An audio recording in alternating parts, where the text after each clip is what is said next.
Hello juniors, and welcome back to programming. For this video, we're going to be going over conditional statements and how we actually use them in Python. So first, what you're going to do is open up Eclipse and you're going to make a file, new PyDev project for conditional. So you can just write conditional and then click finish. I already have one, so I'm going to click cancel instead. Now in this conditional statement, you're going to put that conditional outline.py. So in this PyDev project, you'll put this .py, and as we're going through this video, you can edit that .py to complete all of the tasks. I'm going to go File, New, PyDev Module, and name this Practice, and I'll be working on this. So let's talk about the structure of conditional statements, because they are a little more complex because we use all of the pieces that we have done so far plus some more. So the basic structure is you choose if, elif, or else, and you add that on with a conditional statement. Whoops. You put a colon, and then inside of here there's a code block. And that code block just does something. That's the whole point of the conditional statement. Now, we've already been making these conditional statements. Basically, they are statements that can be simplified to true or false. So all of the logical and comparison statements we've been making, those are actually conditional statements. Basically, the program is saying if this conditional statement comes out to be true, then we're going to do the code block. If it comes out to be false on the alternative, then we're not going to do the code block and the code gets skipped. So let's go through these three different ones and show how they actually work with some examples. So let's make a variable x equals 7. And let's say if x is more than 0, and actually I forgot the parentheses. If x is more than 0, colon, print the x value is positive, period, and done. So the way that this one works is we have this variable x is 7, and we say if x is more than 0. So is x more than 0? Yes, because x is 7. So if true, then do this. And so it's going to print the x value is positive. So right now our code block is only this one line. Now how do we know what is our code block? It's tabbed in. So for conditional statements, for these if statements, these if elif statements, if you want it to be inside of this, it needs to be tabbed in. So let's go through this with an example. Let's run this. And we'll see that it's going to print out the x value is positive. Now let's try putting another print statement right after it that just says test, because I'm just testing this to show you. So now, oh, this is actually a bad one. I'm going to make this so that it's not true. 10. So now x is not more than. So now this statement is not printing. Now right now this one is, because it's tabbed out. It's not part of this code block. The only line that is getting skipped is this one right here. But let's say we tab this in and run it again. Now neither of them print because the code block is doing what it's supposed to do. It's checking, is x more than 10? No. So then it skips all of this. So that's just an example of the tabbing. When you don't have something tabbed in, it's not in the code block. So your code, it's not going to be run as a part of that code block. So you have to pay attention to the tabbing as you're doing all of these things. Note that you can also just simply put a Boolean in this. So you could say if true, and remember Booleans are capital first letter, you can print, oops, this is true. And there we go. Because And since it's true, it's going to happen. And on the alternative, we can put false, and it won't happen because it'll skip the code block. So that's how you would use an if statement, just one if statement alone. Second, you can use an if and else statement. So the else statement catches all other conditions. So either the condition is true and the if block happens, or the condition is false and the else block happens. When you start using multiple if, else together, it makes a decision tree. So this is kind of a small decision tree because we're just going to do if and else. So let's make a variable y equals -5. And then let's say if y is greater than or equal to 0. Oops, and I keep forgetting my parentheses.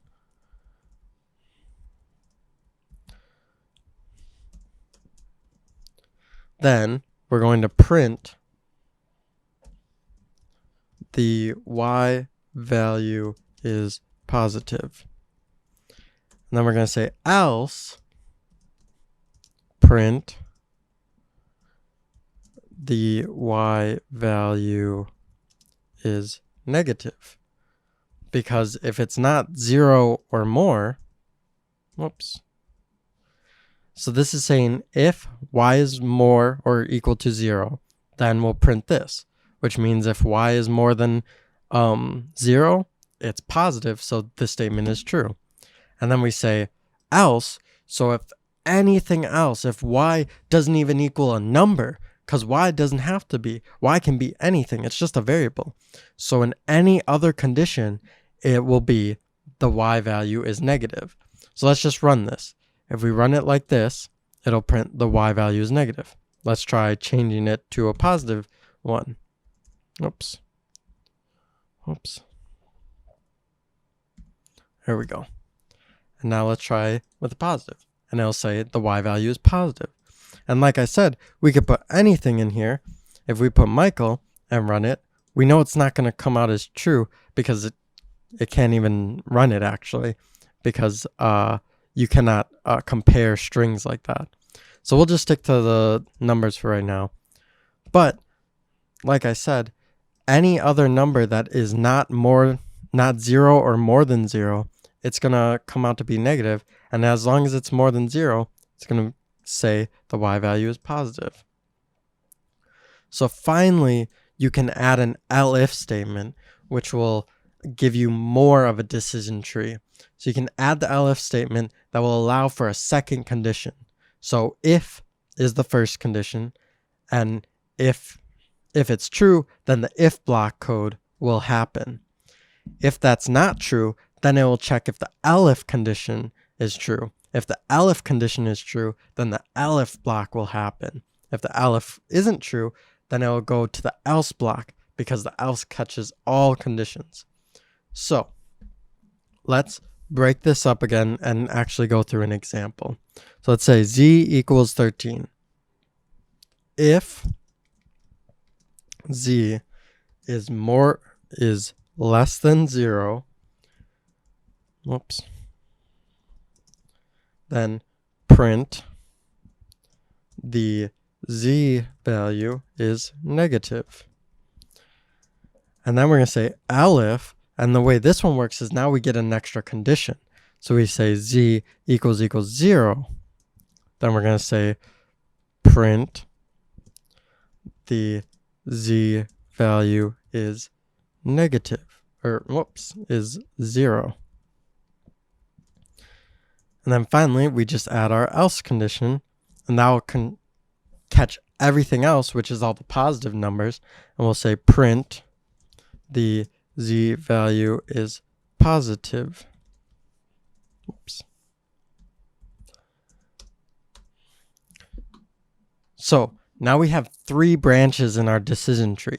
Either the first block of code can happen, the if block, the second block of code, the elif block, or the last block of code, the else block will happen. One of those 3 things will happen because the else catches every single possibility that isn't the other 2. And these 2 catch the other opportunity, other possibilities. So if we run this, we see that z is 13, which isn't less than 0, so this will get skipped. It isn't 0, so this will get skipped, and it'll print the z value is positive. So we can run it just to test, but there we go. The z value is positive. So let's review all of this with an image. So if we go over here, we have our code block right here that we can talk about. So we have an if, an elif, and an else. And then we have this diagram that kind of walks us through it. So if A is true, then it'll do this. If elif B is true, then it'll do that. And else it'll do whatever. So if A is true, yes, then it does this. If it's not, then it checks B. Is B true? If it is, it'll do that. If it's not, it'll do whatever. So you see that with if, elif, else statements, it kind of just works down the line. Now you can link these elif statements together. You can add them as much as you want. So you could say, you could make a whole if, elif statement for the whole, for all the numbers. Well, not all the numbers because there's infinite, but so if we do if elif, if z equals 0, if z equals 1, and then I'm just going to put code because I don't want to write all these. Elif, if z equals 2, and you can just go on and on until you get all of the different conditions that you want. So like I said, you can have as many of these as you want. You can have if, elif, elif, else. You can have if, elif, elif. You don't need an else. You can get rid of it completely. You can do an if, elif, elif, elif forever. But you always need an if. There's never an elif or an else without an if. Now it's giving a little error because I don't have any actual code there. But I bet you if I put print in all of these, now all that error will go away. Whoops. Same typo. Okay.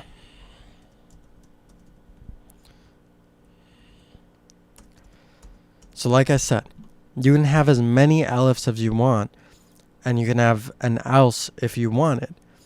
But you will never have an elif or an else without the if.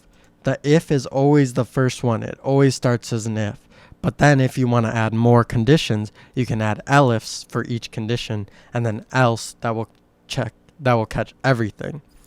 Normally how it works is you get some sort of user input that you're trying to check. Like you're trying to check if it's the right password. So we can make a password and say equals, and we'll do the same password from last time. So we'll say if password, our variable, equals, and let's just do this. So that's not true. You got the password. So now we can get user input and get a password from them, and then we can check it to check if they got the password or not. So what's this error? Oh, I did too many equal signs. And now everything should go away in a second. There we go. So the way this works, password is a variable that we made, and right now it stores MJW11343. So now we're comparing if password is the same as this random string of text, and it's not, so it's going to skip this code block. But let's say we don't know what else they're going to enter. They could enter literally anything because it's just keyboard text. They could have parentheses, numbers, any sort of symbols that they want. So it's good to have an else condition that catches that, and we can say print wrong password, try again. So then this else will catch any other passwords that doesn't work. So as you can tell, there's a lot of combinations of if, elif, and else. It's important to understand how they work as a basic unit before trying all the different combinations. So additionally on all of this, you can put multiple if statements after each other. Now Python won't group the if statements together like we did before. So the best way to understand this is just by doing an actual example. So if we have an if code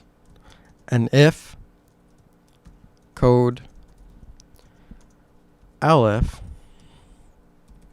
code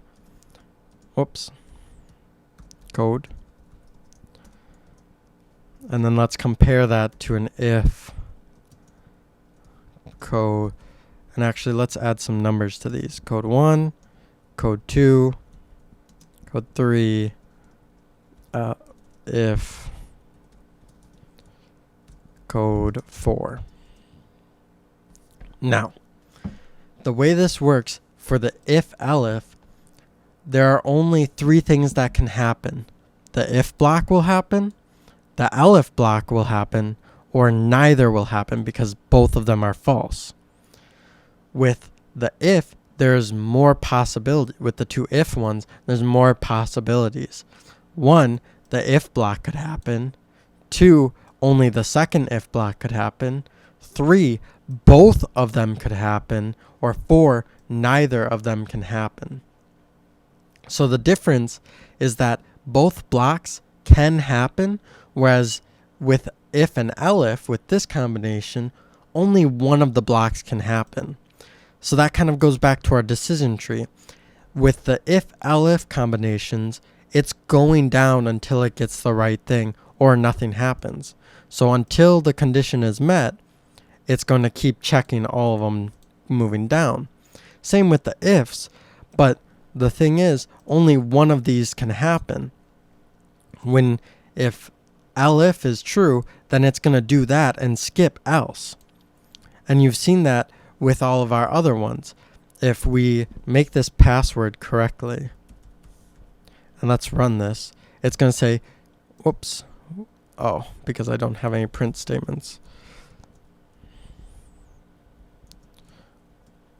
Print,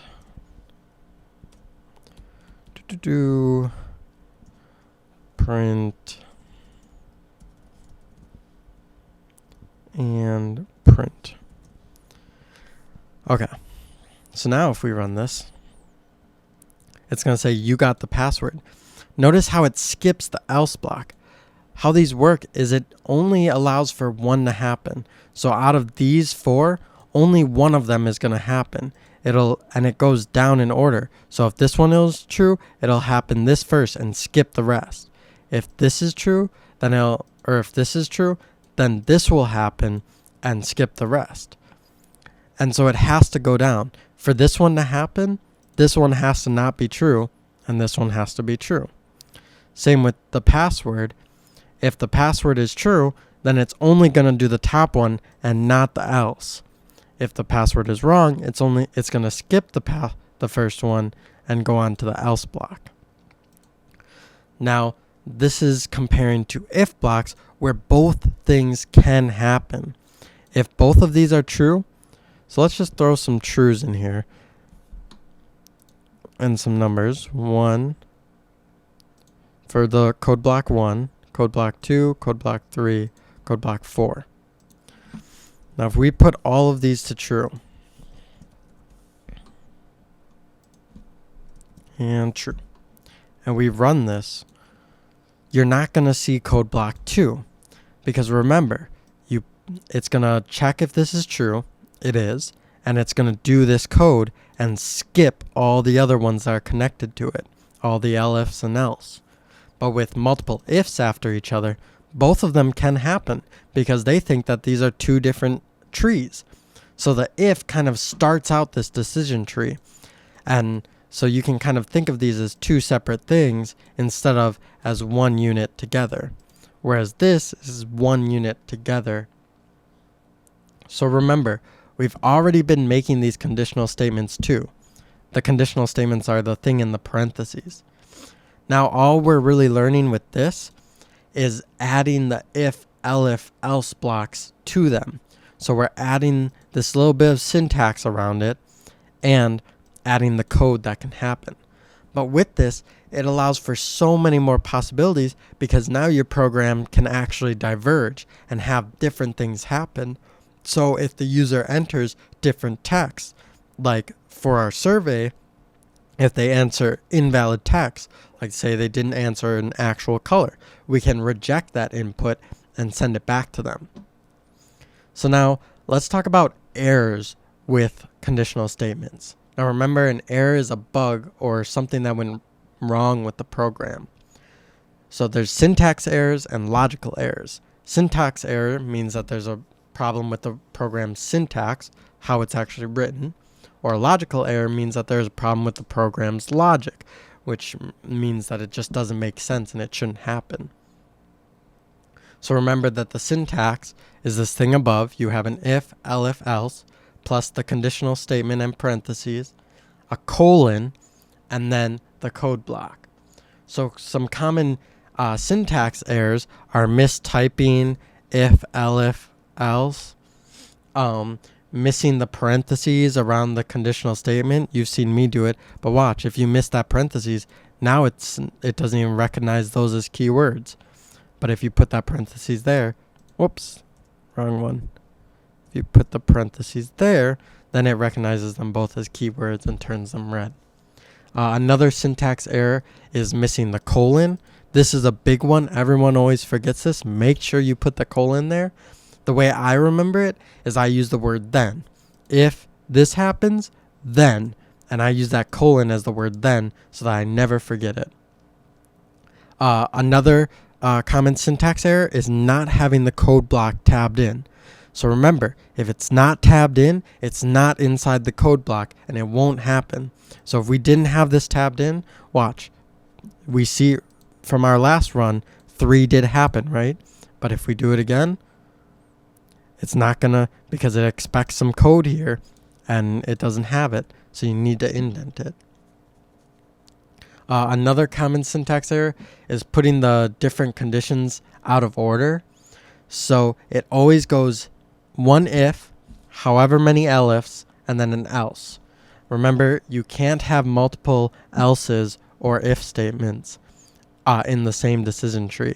You can put them one after each other, but you got to think of these as different decision trees. And then another common syntax error is having a comparison that is wrong or a condition that doesn't work. You have to make sure that your comparisons or your conditional statements are actually right. Now, for logical errors, there really aren't common logical errors because it really depends case by case. But the logical errors are normally problems with the conditional statements, the stuff within the parentheses, those comparisons. Normally what happens is you flip it backwards. You put in a greater than sign where there should be a less than, or you put an equal to sign where it should be something else. So making sure that your comparisons are right is a good way to check for those conditional statements. And is a good way to find those logical errors. And you've already been fixing these conditional statements because you did that in your last debug. So you should be comfortable with looking at these conditional statements and making sure that they're doing what you want them to do. Do you want this to happen if it's true or if it's not true? And all you have to do is change the different comparison operators, add a logical operator. You can do many different things to flip it. So now you should have finished the outline, and you can submit that onto Canvas following the GitHub submission process.